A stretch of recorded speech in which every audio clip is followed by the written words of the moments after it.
Bonjour à tous, aujourd'hui petite vidéo pour vous parler d'un support que j'utilise régulièrement en consultation, notamment pour les soins énergétiques. Il s'agit du pendule. Alors, le pendule, c'est quoi? Comment on le choisit? Comment on s'en sert? Quel est son fonctionnement? Pour quelle utilisation? Je vais répondre à toutes ces questions dans cette vidéo. Pratiquer le pendule, c'est en fait pratiquer de la sorcellerie. C'est-à-dire, la sorcellerie englobe les baguettes de sorcier et le pendule. À son origine, qui remonte au XVe siècle, dans l'Antiquité gréco-romaine, le pendule, comme les baguettes, était utilisé pour détecter de l'eau. C'est un peu l'utilisation que tout le monde en connaît. C'est ancré dans les croyances. Avec les baguettes, on cherchait donc les cours d'eau. Les baguettes ont pris des formes de pendules par la suite, et qui sont devenues finalement les pendules telles que vous les connaissez à l'heure actuelle, qui étaient vraiment pour ça, pour chercher de l'eau. Il a fallu attendre le XVIIIe siècle pour se servir du pendule avec un effet divinatoire. XVIIIe siècle.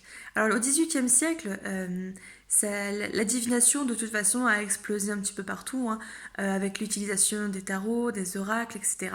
Et donc le pendule est rentré également dans les mœurs pour ce genre d'utilisation.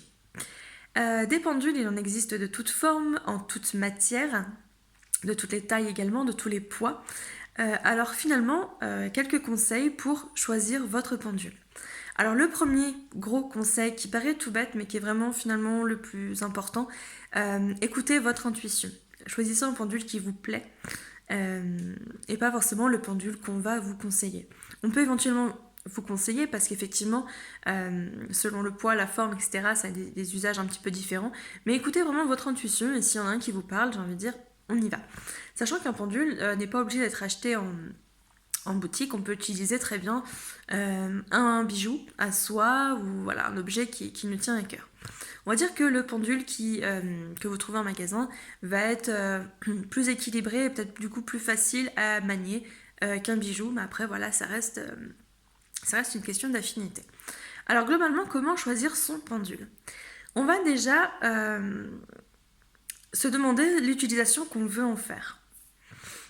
Si vous souhaitez utiliser un pendule à l'extérieur, je vous conseillerais un pendule beaucoup plus lourd pour ne pas être influencé par les éléments extérieurs. On peut utiliser du bois, du métal, etc. Histoire voilà, que ça reste bien accroché. Si on l'utilise en intérieur, j'ai envie de dire, il n'y a pas de souci, vous utilisez le poids que vous voulez. Ce sera plus une question d'affinité. Personnellement, j'ai utilisé des pendules assez lourds qui étaient assez sympas et des pendules vraiment très très très légers en cristal. Et là, je sentais même pas le poids du pendule dans ma main. C'était assez perturbant finalement. Je pense que mon cerveau avait besoin d'un petit poids dans la main pour concrétiser les choses. Ça l'empêchait pas de fonctionner et j'ai très bien travaillé avec, mais c'était une question d'affinité. Je préférais effectivement que ça ait un poids un petit peu plus conséquent. Une fois, l'utilisation déterminée, on va se pencher sur la matière. Donc là, ça va être une question d'affinité, toujours pareil. Sachant que pour les soins, je conseillerais quand même des pendules en cristal de roche ou en pierre. Où finalement, vous allez pouvoir associer le pouvoir de la pierre à vos soins. On peut utiliser n'importe quelle pendule, mais pour les soins, je privilégierais les pendules en cristal et en pierre. Vous avez aussi des pendules en bois qui sont très très sympathiques. Des pendules en métal tout simple, hein, voilà, en gouttes, en forme de gouttes. Idéal pour les débutants par contre. C'est une forme équilibrée. C'est une forme pointue vraiment qui permet d'être précis si on veut localiser des choses sur des cartes, des choses comme ça. Ou vraiment en boule ou en plus gros si vous ne souhaitez pas localiser des choses précises. On a aussi les pendules en spirale, donc là qui vont plus être dédiées à la détection, donc idéalement sur l'extérieur, mais vraiment axées détection. Donc voilà globalement les pendules auxquelles vous avez affaire. Et après, selon les soins que vous faites, les affinités, vous choisissez évidemment la pierre qui correspond. Personnellement, j'en ai un en métal, en forme de goutte justement. Voilà, c'est le premier que j'ai acheté, le basique, qui est en poids, qui me convient bien. En plus, il est rouge, c'était une couleur qui me parlait. Et du coup, il permet de faire des recherches sur des cartes quand on demande pour des personnes disparues, des objets, des choses comme ça. Je trouve ça très sympa. Et j'ai aussi un pendule en Merkaba en aventurine verte. Donc le Merkaba, c'est une forme d'étoile en fait. En aventurine verte parce que voilà, cette pierre-là, c'est un peu ma pierre de prédilection. Et celui-ci, donc par contre, vu qu'il n'est pas pointu sur le bout, j'utilise vraiment pour d'autres utilisations. Pour toute utilisation d'ailleurs, soin compris. Ce qu'il faut savoir, c'est comment finalement entretenir son pendule. Et c'est là finalement que votre choix va être déterminant, parce qu'il y a des pendules qui vont demander beaucoup plus d'attention que d'autres. Le pendule en bois est celui qui va demander le moins d'attention, tout comme le pendule en métal. À part le passer par exemple dans la fumée de sauge ou sous l'eau, alors pas pour le bois, mais pour le métal, euh, pour le décharger et ensuite le porter sur soi pour le recharger ou l'exposer un petit peu au soleil ou autre, il n'y a pas grand chose à faire. Finalement, le plus gros boulot, ça va être avec les pendules en pierre parce que finalement, le pendule va nécessiter le soin qu'on aura apporté à la pierre en général. Toutes les pierres ne se passent pas sous l'eau, par exemple. Certaines pierres vont préférer être dans la terre, d'autres vont préférer être dans la fumée, d'autres à l'énergie du soleil, d'autres à l'énergie de la lune. Renseignez-vous du coup sur la pierre, sur ses propriétés pour ne pas altérer ses capacités et ne pas abîmer votre pierre. Sachant que les pierres vont aussi capter beaucoup les vibrations et peuvent se fissurer, peuvent casser. Donc voilà, donc vraiment pour débutants, si vous voulez juste essayer sans trop de contraintes, etc., le pendule finalement en métal, en laiton et ce qui est de plus simple. Une fois que vous l'achetez, vous le passez, comme je disais, sous l'eau, en imaginant bien que tout le négatif et toutes les intentions chargées dans le pendule coulent du pendule et s'en vont. Ou dans la sauge, dans la fumée de sauge, ça fonctionne aussi. Et ensuite, excusez-moi, j'ai un petit souci de voix aujourd'hui. Idéalement, portez le pendule sur vous, histoire de le charger de votre propre énergie. Un pendule, c'est personnel. Alors on peut le prêter, c'est pas dramatique, mais pensez du coup à le décharger, à le recharger une fois que vous le réutilisez. Globalement, voilà comment choisir son pendule. Ensuite, on va définir les conventions. Donc là, je vous l'explique vite fait, mais après, vous pouvez trouver des tutos sur Internet ou venir à mon atelier que je propose d'ailleurs mercredi. Mercredi 9 juin matin ou à d'autres dates si vous voulez. Définir la convention, c'est tout simplement définir le sens dans lequel il va dire oui, non, peut-être. Personnellement, je redemande à mon pendule, ça me prend 10 secondes, mais je redemande avant chaque utilisation, donne-moi un oui, donne-moi un non, parce qu'il peut changer de convention entre deux. J'ai deux pendules, ils ne réagissent pas du tout de la même façon. Pourquoi? J'ai envie de dire un peu mystère. Mais finalement, voilà, ça fait un petit peu leur charme aussi. Et ensuite, on va pouvoir utiliser son pendule. Alors justement, pour quelle utilisation? Tout à l'heure, je vous en ai donné deux. On peut détecter de l'eau ou des choses, ou des personnes. Et on peut faire de la divination. Mais il y a d'autres utilisations dont on ne pense pas, qui sont tout aussi intéressantes et impressionnantes. En fait, le pendule, pour vous expliquer très brièvement son fonctionnement, c'est le prolongement de votre inconscient. Sauf dans un cas que j'évoquerai à la fin. C'est le prolongement de votre inconscient qui va répondre à votre question ou détecter les choses. Je dis détecter parce que de base, en fait, tout émet des vibrations. Un objet émet une vibration, un cours d'eau va émettre une vibration, le corps d'une personne émet une vibration.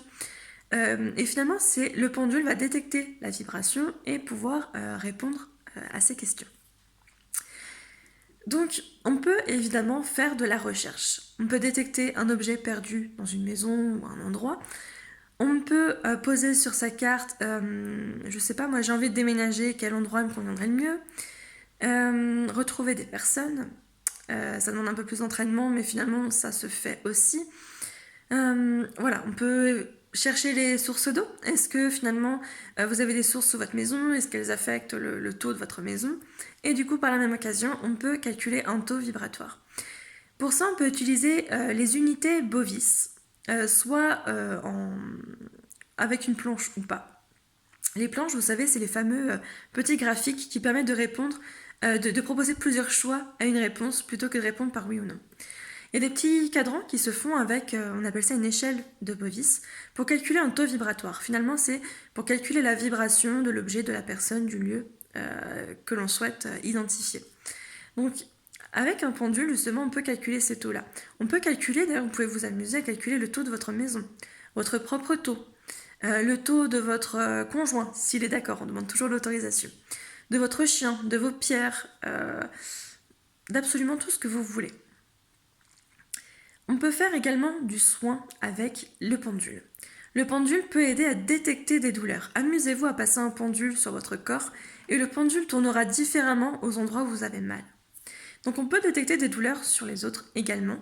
On peut envoyer de l'énergie grâce au pendule aussi. Surtout avec les pendules en cristal de roche, puisque le cristal de roche, par définition, est un cristal qui va réceptionner l'énergie, qui va la transmettre et qui va l'amplifier. Donc on aime beaucoup ces pendules-là en soins. Donc on peut détecter, on peut faire des soins avec un pendule. On peut faire de la divination. Donc je ne sais pas moi, est-ce que je vais réussir telle ou telle chose? Est-ce que je vais avoir tel boulot? Est-ce que je vais avoir un autre enfant? Quel sera le sexe de cet enfant? Voilà. Toutes les questions que vous posez en divination, vous pouvez évidemment y répondre. Les deux utilisations finalement les moins fréquentes, je vais vous les donner maintenant, c'est de savoir ce qui est bon pour nous. On pense souvent à faire de la divination pour des événements extérieurs, on ne pense pas à se questionner et à questionner son corps sur ses propres besoins. Il existe des planches, vous regardez sur internet ou vous pouvez les faire vous-même également. Finalement, ce serait alors je vous cite quelques exemples, de quelle vitamine mon corps aurait besoin actuellement. Est-ce que mon corps a besoin de sucré ou de salé en ce moment? Quel aliment je dois éviter? Quel aliment je dois privilégier? Quelle technique de relaxation je dois privilégier actuellement? Quel métier est fait pour moi? Quelles compétences je dois mettre en avant? Qu'est-ce que je dois travailler sur moi? D'où viennent mes blessures? C'est votre inconscient qui répond à travers le pendule. Donc, c'est une porte d'accès à votre inconscient. Demandez-lui ce que vous voulez sur vous. Et la dernière utilisation, donc là, c'est plus votre inconscient qui va répondre. On peut faire de la médiumnité avec les pendules.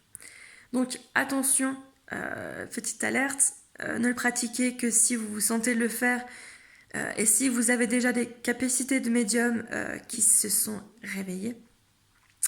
Là, on va demander à un défunt, finalement, de prendre possession du pendule et de répondre à nos questions. C'est un peu le même principe qu'une planche de Ouija. Vous savez, ces planches en bois avec une petite goutte, on pose notre main dessus et c'est un défunt qui va bouger cette petite planche. Et ben, c'est un petit peu la même chose. Et on peut du coup faire de la communication via un pendule. Voilà pour ces utilisations. C'est assez complet, on n'y pense pas, on peut faire énormément de choses avec un pendule. Est-ce que tout le monde peut pratiquer le pendule, la radiesthésie?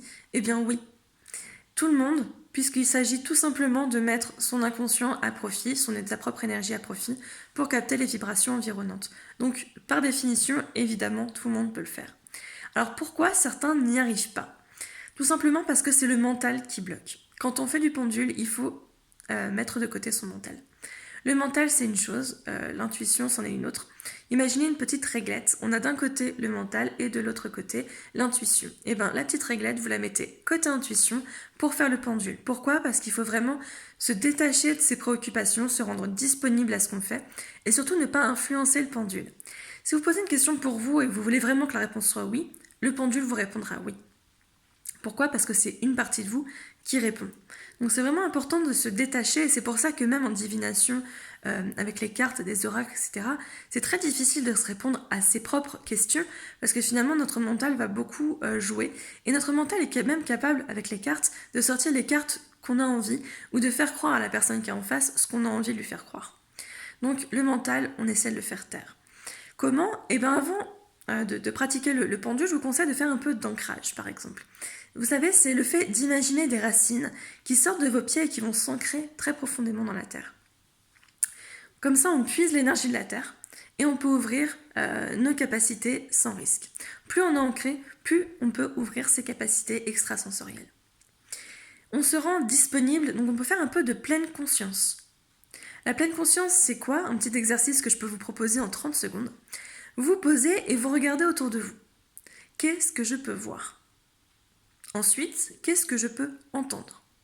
Ensuite, qu'est-ce que je peux sentir? Qu'est-ce que je peux goûter? Et qu'est-ce que je peux toucher? On utilise ces sens pour se reconnecter à l'instant présent. C'est ça la pleine conscience. Et on est à ce qu'on fait. Ne faites pas du pendule entre deux activités ou quand vous n'avez pas le temps, quand vous êtes fatigué. Prenez le temps. C'est un moment pour vous, c'est un moment où vous devez vous connecter, vous rendre disponible. Donc, un endroit calme. On peut mettre un peu d'encens. Il y a de l'encens qui privilégie ces moments-là. L'encens de lavande ou de myrrhe qui permet une ouverture à la méditation, à la concentration. De l'encens d'oliban aussi qui permet de s'apaiser. Vous pouvez aussi faire brûler une bougie si ça vous parle. Voilà, il n'y a pas de rituel, d'obligation. C'est des petites choses qui vous permettent peut-être, vous, de vous rendre disponible, de vous rendre conscient de ce que vous faites et de vous recadrer, tout simplement. Et l'avantage de la bougie, c'est que la flamme de la bougie va canaliser les énergies. Donc va vous recentrer aussi par la même occasion. C'est une petite astuce. Mais voilà, pratiquez vraiment dans un endroit calme, tranquille. De la manière dont vous le souhaitez, laissez agir votre intuition et vraiment essayez de faire taire votre mental et ne lui faites pas dire ce que vous voulez. On peut s'entraîner avec des petits exercices. Par exemple, vous retournez 3 cartes. Vous savez, 3 cartes de jeu, un jeu de 54 cartes. Et retrouvez telle carte, par exemple. On commence avec 3 cartes, on peut en faire avec 2, avec plusieurs. Plein de petits exercices comme ça, où demandez à quelqu'un de cacher un objet et vous le retrouvez sur une carte. On peut s'amuser comme ça. Au début, soyez pas trop exigeant. Si vous y arrivez une fois sur 3, 4, 5, c'est déjà très bien. C'est de l'entraînement, il faut vraiment se faire confiance, ça se joue comme ça. Même si à un moment donné vous y arrivez une fois sur 2, ou même 2 fois sur 3, c'est énorme aussi, c'est super. Donc travaillez-le comme ça au fur et à mesure, et j'en viens, ne doutez pas. Et si votre pendule ne vous répond pas ou vous répond à côté de la plaque, c'est que vous-même vous êtes à côté de la plaque. C'est pas pourquoi mon pendule me ment, pourquoi... Non, n'oubliez pas que le pendule n'est qu'un support, ce n'est qu'un objet que vous utilisez pour matérialiser votre inconscient. Donc si le pendule vous ment, c'est que votre inconscient vous ment, parce qu'une partie de vous a envie de vous faire croire que. Ne matérialisez pas trop le pendule, ne lui donnez pas une âme, entre guillemets. Pas qu'elle n'en a pas, mais disons que les réponses viennent de vous. Donc si les réponses ne sont pas exactes, c'est que quelque chose en vous bloque ou ne résonne pas de la meilleure façon. Tout simplement. Voilà, je pense avoir fait le tour rapide sur le pendule.